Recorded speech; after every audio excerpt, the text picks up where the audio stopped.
കലോത്സവ വേദികൾക്കും കലോത്സവങ്ങൾക്കും മണിപ്പൂർ എന്നും പലസ്തീൻ എന്നും ഇന്തിഫാദ എന്നും ഒക്കെ പേരിട്ടതുകൊണ്ടായില്ല.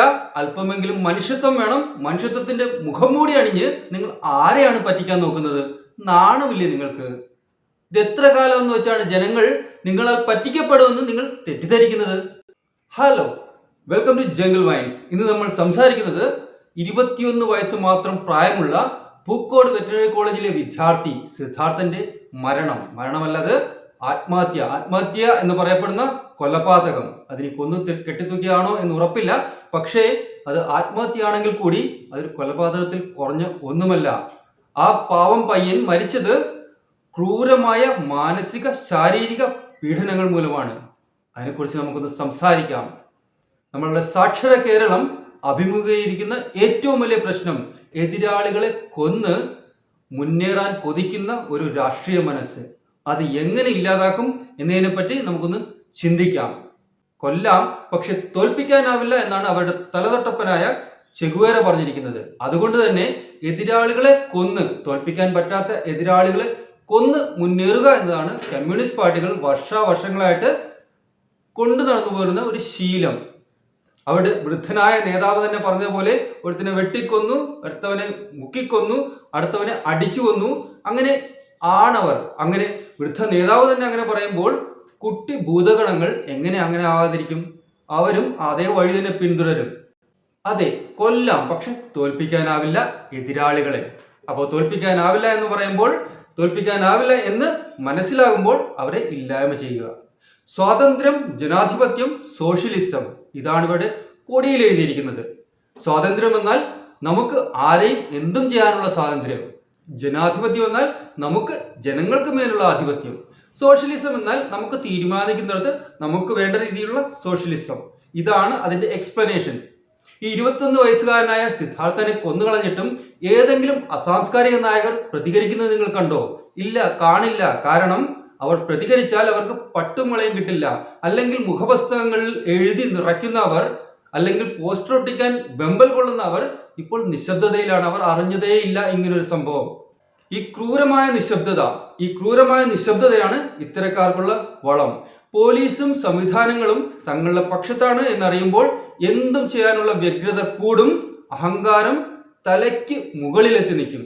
അത് തന്നെയാണ് ഈ കുട്ടിക്കൂട്ടങ്ങൾ ഇപ്പോൾ കാണിച്ചു കൂട്ടിയത്. 150ഓളം വിദ്യാർത്ഥികൾക്ക് മുന്നിൽ വെച്ച് ഹോസ്റ്റലിന്റെ നടുത്തളത്തിൽ ഒരുത്തനെ മൃഗീയമായി നഗ്നനാക്കി പീഡിപ്പിച്ച് കൊല്ലുക. ആ പീഡനത്തിന് അവസാനം അവൻ മാനസികമായും ശാരീരികമായും തളരുമ്പോൾ, അവന് മുന്നോട്ട് എന്ത് എന്ന് മനസ്സിലാവാതാകുമ്പോൾ, തൻ്റെ ജീവിതം ഇല്ലാതായി എന്ന് തോന്നുമ്പോൾ, ആ വേദന സഹിക്കാതെ അവൻ ജീവനൊടുക്കി. ആ ജീവനൊടുക്കിയത് അവൻ സ്വയമല്ല, ആ കുട്ടിക്കൂട്ടങ്ങളാണ് അതിന് കാരണക്കാർ. ഇത്തരക്കാർ നിയമത്തിന് മുന്നിൽ എത്തണം. ഇത്തരക്കാർ ശിക്ഷിക്കപ്പെടണം. അങ്ങനെ ശിക്ഷിക്കപ്പെട്ടില്ല എങ്കിൽ ഇത്തരക്കാരുടെ എണ്ണം ഇനിയും കൂടിക്കൊണ്ടേയിരിക്കും. ബംഗാളിലും ത്രിപുരയിലുമൊക്കെ ഇവർ ഇത് തന്നെയാണ് ചെയ്തത്. എതിരാളികളെ കൊന്നുകൊണ്ട് മുന്നേറുകയായിരുന്നു. അവർക്ക് ഇപ്പോൾ അവിടുത്തെ അവസ്ഥ അറിയാമല്ലോ അല്ലേ? ഇപ്പോൾ അവർ കമ്മ്യൂണിസ്റ്റുകാർ എന്ന് പറഞ്ഞാൽ ജനങ്ങൾ ഓടിച്ചിട്ടടിക്കും. ആ അവസ്ഥയാണ് ഇന്ന് അവിടെ. കാരണം അവർക്ക് മനസ്സിലായി, ജനങ്ങൾക്ക് മനസ്സിലായി, കൊല്ലാം പക്ഷെ തോൽപ്പിക്കാനാവില്ല എന്നത് അവർ എതിരാളികൾക്ക് മേൽ പ്രയോഗിക്കുന്ന ഒരു കാര്യമാണെന്ന്. 12 വർഷം മുൻപ് TP ചന്ദ്രശേഖരൻ എന്ന കമ്മ്യൂണിസ്റ്റുകാരൻ പാർട്ടി വിട്ട് സ്വന്തമായിട്ട് RMP എന്ന പാർട്ടി തുടങ്ങിയപ്പോൾ അവർ വിചാരിച്ചു ഇവനെ കൊല്ലാം, കാരണം അവനെ തോൽപ്പിക്കാനാവില്ല, അവനെ കൊന്ന് പാർട്ടി തന്നെ തീർന്നോളുമെന്ന്. എന്നാൽ ഇന്ന് എന്താണ് സംഭവിച്ചത്? ഇന്ന് അവർക്ക് ഇരട്ട ജീവപര്യന്തമാണ് ലഭിച്ചത്. അവരുടെ അഡ്വക്കേറ്റ് കോടതിയിൽ പറഞ്ഞത് ഇതൊരു വെറും രാഷ്ട്രീയ കൊലപാതകമല്ലേ എന്നാണ്. എത്ര സിമ്പിളാണല്ലേ? രാഷ്ട്രീയക്കാരൻ ആയ എതിരാളിയാണെങ്കിൽ അവനെ കൊല്ലാം. വെറും ഒരു രാഷ്ട്രീയ കൊലപാതകമാണത്.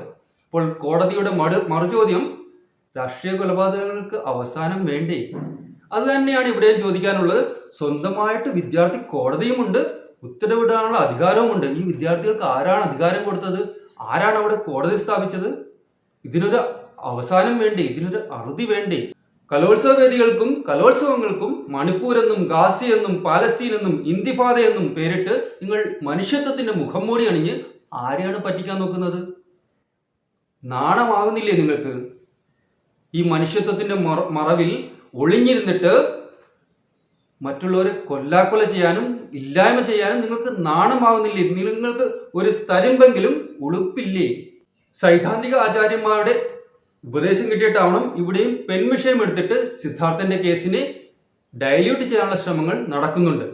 ന്യൂസ് പേപ്പർ റിപ്പോർട്ട് അനുസരിച്ച് അവൻ സീനിയർ വിദ്യാർത്ഥിനികളുമായി നൃത്തം ചെയ്തതാണ് പ്രശ്നങ്ങൾക്ക് കാരണം.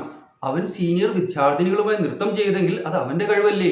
വിദ്യാർത്ഥിനികൾ അങ്ങോട്ട് പോയി നൃത്തം ചെയ്തതല്ലേ? വിദ്യാർത്ഥിനികളെ അവൻ ഭീഷണിപ്പെടുത്തി നൃത്തം ചെയ്യിച്ചതാണോ? ഭീഷണിപ്പെടുത്താനുള്ള കഴിവും ആരോഗ്യവും ആൾബലമൊക്കെ നിങ്ങൾക്കല്ലേ ഉള്ളത്? അതുകൊണ്ടല്ലേ 150 വിദ്യാർത്ഥികളുടെ മുന്നിൽ വെച്ച് നിങ്ങൾ അവനെ വിവസ്ത്രനാക്കി പീഡിപ്പിച്ചിട്ടും ഒരൊറ്റ വിദ്യാർത്ഥി പോലും നിങ്ങൾക്കെതിരെ മൊഴി നൽകാൻ വരാത്തത്? നിങ്ങളുടെ കയ്യിൽ ആൾബലവും ശക്തിയും ഉണ്ടായത് കൊണ്ടല്ലേ പോലീസും മിണ്ടാതെ നിന്നത്, ആക്ഷൻ എടുക്കാതിരുന്നത്? നിങ്ങളെ അറസ്റ്റ് ചെയ്യാൻ പോലും പോലീസിന് ധൈര്യം ഉണ്ടായിരുന്നില്ല. ഒരു പാവപ്പെട്ട പയ്യൻ, അവന് രാഷ്ട്രീയ ബലമോ സാമ്പത്തിക ശേഷിയോ ഉന്നതങ്ങളിൽ പിടിപാടോ ഇല്ലെങ്കിൽ അവൻ ഇത്തരങ്ങൾ സ്ഥലങ്ങളിൽ ബലിയാടാകുന്നത് സാധാരണമാവുകയാണ്. അങ്ങനെയുള്ള അച്ഛനമ്മമാർക്ക് എങ്ങനെയാണ് കുട്ടികളെ ധൈര്യത്തോടെ കോളേജിൽ വിടാനാവുക? അതേ, അവരെല്ലാവരും SFI ആവണമെന്ന് നിർബന്ധമാണോ നിങ്ങൾക്ക്? അതിനുള്ള അധികാരം നിങ്ങൾക്ക് ആരാണ് തന്നത്? ഇന്ത്യ ഒരു ജനാധിപത്യ രാജ്യമാണ്. നിങ്ങളുടെ കൊടിയിൽ എഴുതിയിരിക്കുന്ന ജനാധിപത്യം, സോഷ്യലിസം, സ്വാതന്ത്ര്യത്തിന്റെ യഥാർത്ഥ അർത്ഥം ഒന്ന് മനസ്സിലാക്കിയിട്ട് കോളേജിൽ പോകുന്നതായിരിക്കും നല്ല കാര്യം. ഒരു പാവം അച്ഛനും അമ്മയ്ക്കും ഒരു മകനെ നഷ്ടപ്പെടുത്തിയത് കൊണ്ട്, ഒരു പാവം ജീവൻ ഇല്ലായ്മ ചെയ്തുകൊണ്ട് നിങ്ങൾ എന്താണ് നേടിയത്? ഒന്ന് ചിന്തിക്കുക. ഉച്ചത്തിൽ വിളിക്കുന്ന മുദ്രാവാക്യങ്ങൾ ഒരല്പമെങ്കിലും സ്വന്തം ജീവിതത്തിൽ പകർത്താൻ ശ്രമിക്കുക. എന്നിട്ട് മനുഷ്യത്വത്തിന്റെ അപ്പോസ്തലന്മാരാവുക. അല്ലാതെ നാണമില്ലേ ഇങ്ങനെ മനുഷ്യത്വവും വിളിച്ചു പറഞ്ഞ് ജനാധിപത്യം, സ്വാതന്ത്ര്യം, സോഷ്യലിസം ഉച്ചത്തിൽ അലറിക്കൊണ്ട് നടക്കാൻ? എന്തു പറഞ്ഞാലും ഫാസിസം, സംഘി, സുഡാപ്പി. നിങ്ങൾക്ക് നാണമാവുന്നില്ലേ? നിങ്ങൾക്ക് ഒന്ന് ചിന്തിച്ചുകൂടെ? നിങ്ങൾക്കൊന്ന് മനുഷ്യരായിക്കൂടെ? ആദ്യം മനുഷ്യനാകുക, എന്നിട്ടാകാം കമ്മ്യൂണിസ്റ്റ്. Thank you.